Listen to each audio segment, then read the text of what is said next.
Okay, so we've been talking about real love all week because it's Valentine's Day week. I've learned the most important thing for me personally is the love that you have for yourself, because then you've got plenty left over to spread around.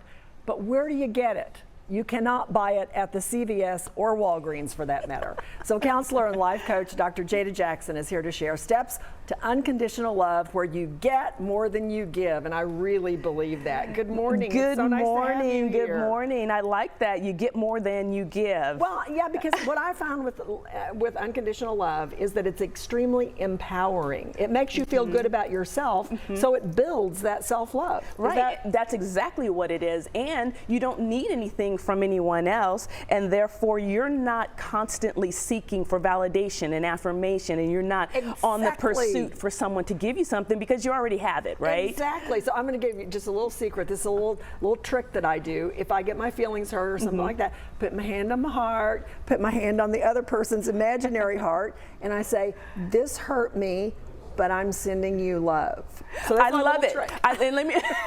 And let me tell you why I love that, because as a cognitive behavioral therapist, what I believe is what you think is what you feel is what you do. What you just did was a cognitive behavioral therapy tool, which is called reframe. Who knew?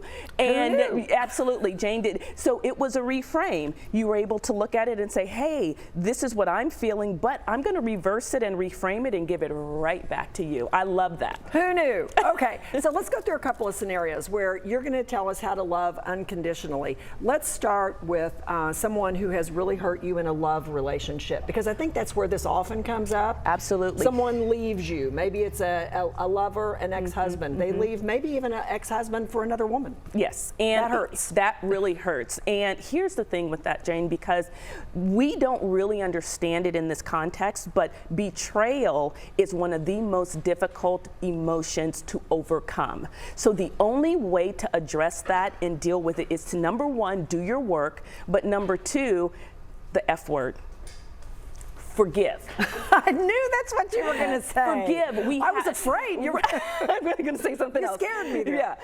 But we have to forgive. Yeah. And people have the same reaction. They're like, forgive? Oh, no. That person has to have some sort of retribution for what they've done. There needs to be a punitive measure taking place in order for me to feel better about it. And if they don't pay for it, then you can forget about it. But the truth is, when we forgive, we're at peace.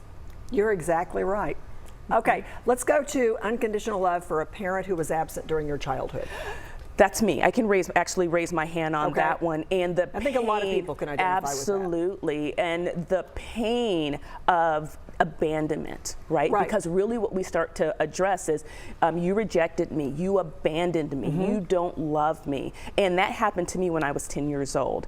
And believe it or not, it carried over into all of my intimate relationships in life. It does. And that's hard to forgive. Exactly. You think, wow, I've suffered my whole life because of this. Because of you, because you didn't take care of your job. You had one job, and that was to be a father, and you didn't do it. And you couldn't do that, right?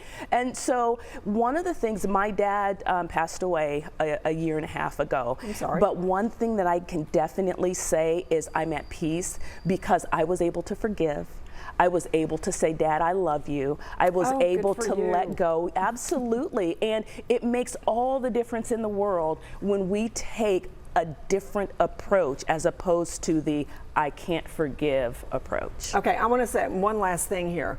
I think there's a biblical basis for the idea of unconditional love. You agree? Can you can explain it better than I can. I do. Isn't God love? That's what we hear, right? God is love. But when we think about the agape love, I think in terms of when Jesus was on the cross, he said, Father, forgive them because they don't even know what they're doing. Forgive them because they know not what they do. That is the kind of grace that all of us need, right? We're not perfect. You're not perfect. I'm not perfect. Far from it. Far from it. But when somebody else does something to us, it's us extending that same grace to them that we deserve ourselves. That's a beautiful word, grace. I like that. I'd like to end with that. That's very, very nice. Thank you so much for coming in. Thank you, Jane. Pleasure to talk with you this morning. Thanks for sharing your tips with us.